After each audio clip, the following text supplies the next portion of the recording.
Matt, what do you think? Are the original AP1 wheels better than the black ASA wheels that were on there? I personally think that they are. These just give it a classic OE style look. I mean, it's not as aggressive as the ASA wheels. These are 17 by 8 and 17 by 9, I believe. Something like that, maybe 7.5, 8.5.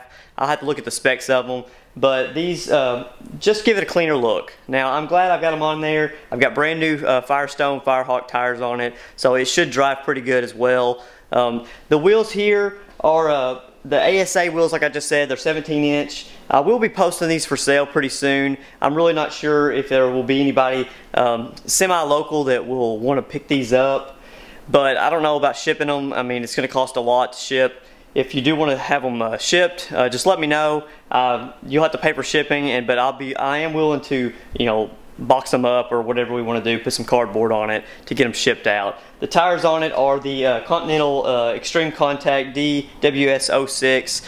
They're basically brand new. The year is 2018 on them, but you can tell by the tread indicators there's very few miles on it. So if anybody's interested in these, just shoot me a message and we'll talk about it. But today's video is primarily going to be about the CRX project. I'm going to get it pulled in here after I get the S2000 pulled out. I know I haven't worked on it in a few weeks because I picked this car up and I really kind of wanted to get it cleaned up overall and just make it nicer to drive. So let's go ahead and get started on the CRX.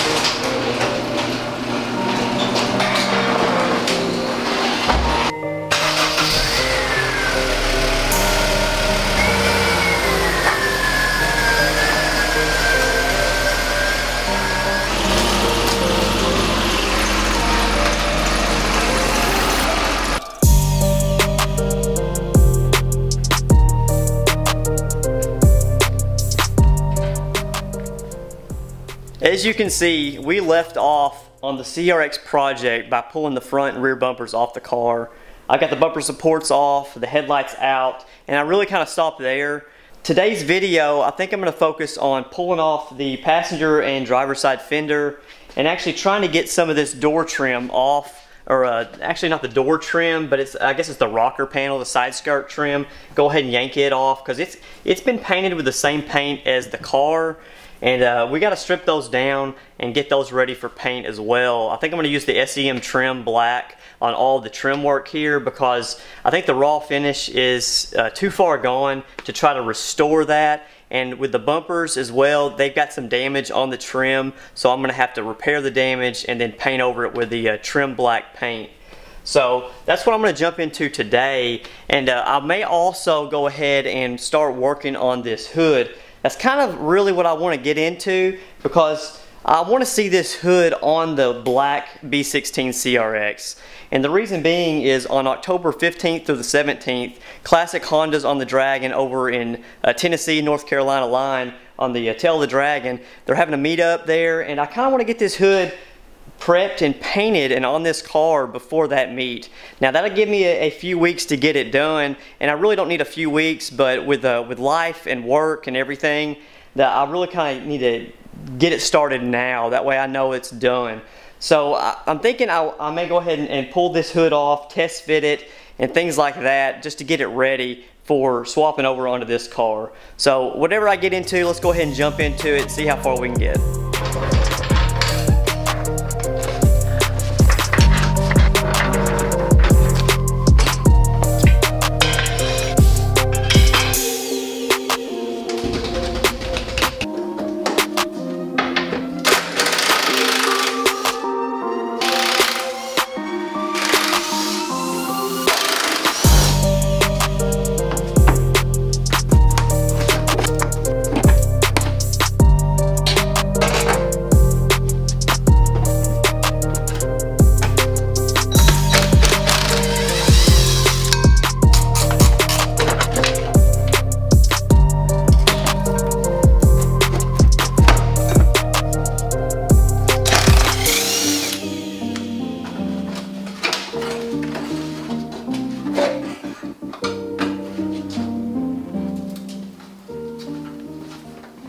Okay, the side skirt here is not something I'm looking forward to taking off. It's a lot of these old brittle plastic push-in clips that actually have a screw here. It's a plastic screw that expands once it screws in, and that keeps this from popping out.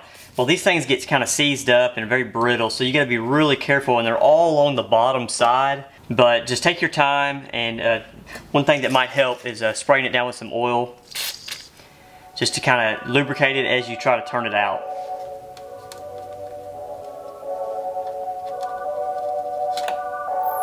That one came out really easily.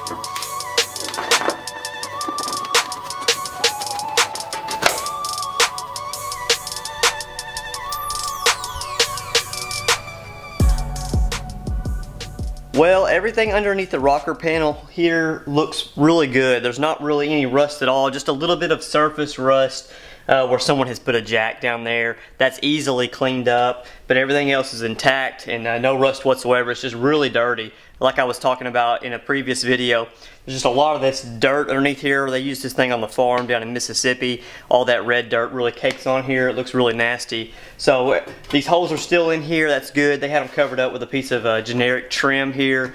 We'll go ahead and rip that off on the other side as well. I'm going to leave this door intact because we're not going to be using this door, and I don't think I'm going to be using this bottom panel here either, so I'm not going to waste my time pulling that off because we're going to take the whole door off and replace it. So let's go ahead and jump over to the other side and get it pulled off as well.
You can see that the seam sealer here is really dry rotted and cracking and coming off, and there's signs of rust starting to begin. So I'm just going to take a little screwdriver and knock off some of this loose stuff here and just work my way around the edge of this, because I'm going to have to clean it all up and seam seal it after I get all the rust off of there.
I'm just going to do a test spot here with a 120 grit just to see what kind of paint we're dealing with and what kind of subsurface is underneath here.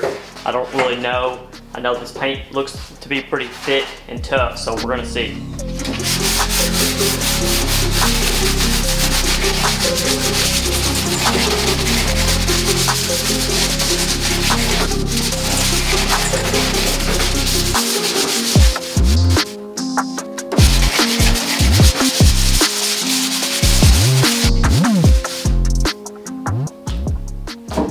Well, it is very thick, so I'm going to have to probably use the DA on this.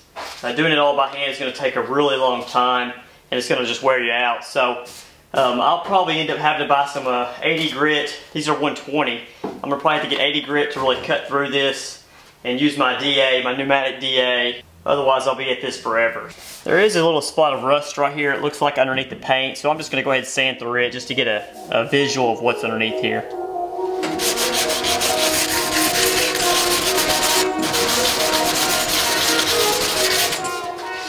It just looks like some minor surface rusting that they didn't repair before they repainted it. So it was just kind of bubbling up a little bit. It doesn't look like it's very deep into the metal, which is definitely a good thing. You can see here all the layers that I'm dealing with. 1, 2, 3, 4, 5, 6 maybe layers. So it's going to really take a lot of work to get all this paint off of here and get this ready for new primer and paint. There's a high spot here that needs to be knocked down.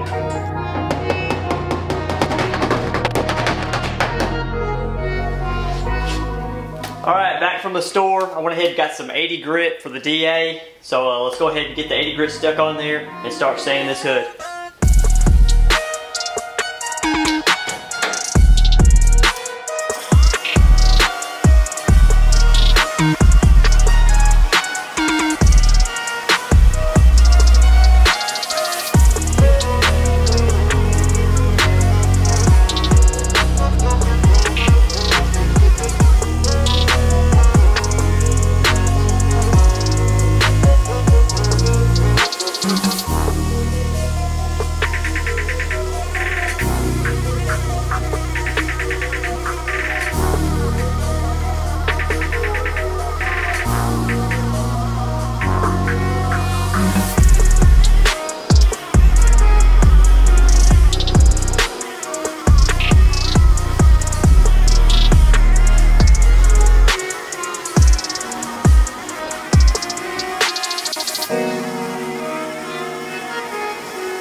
Well, I did not get the hood completely sanded down with 80 grit. It's taken a really long time. I think it may have to do with the fact that I bought those cheap 80 grit sandpaper pads from Harbor Freight. They really wear down pretty quickly and you got to change them out a lot. But I am getting through the paint. At certain areas here that had some bubbles for the rust. The biggest spot that I found so far, looks like it's a pretty big deal, is there's a hole right here in the front of the hood. So I'm going to have to repair that somehow. I don't really know how I'm going to do that just yet. I guess the right way to do it is to weld in some new metal there. So I'll see if I can borrow a welder or maybe come up with an alternative method to fill this in and get rid of all that rust so it doesn't come back. But the rest of the hood, it's coming along pretty slowly. There's a lot of dents and dings, as you can see, in the hood. We're getting those taken out. Really the goal here is to get this old paint off. I'm not really trying to get it all the way down to metal. I think if I leave the etching primer and the primer and the original paint on here, it looks like it's adhered really well to it. So any trouble areas that I'm seeing, like back here where there were some more bubbles, I'm going to make sure I do go all the way down to the metal and get rid of any sign of rust here. So on the other side here, there was another bubble over here and there was some body work done because there's a little bit of a dent right here, but that's not a big deal at all. I'm just going to keep working through the hood. There's a high spot here I'm still going to have to hammer down, but I'm going to go ahead and sand it all down with 80 grit. Any body work that needs to be done, I'm just going to go ahead and take care of. Really, that's all we're going to do today. I got some progress done on the actual car itself, and it's coming along slowly, but we're finally back on it. So hopefully the next video I'll get this sanded down with 80 grit, maybe even further than that, and start the body work, get this thing ready for paint. I'm pretty excited to get this thing fixed up, painted, and put on the car. I think it's really going to help the look of the car. So we'll see you in the next episode.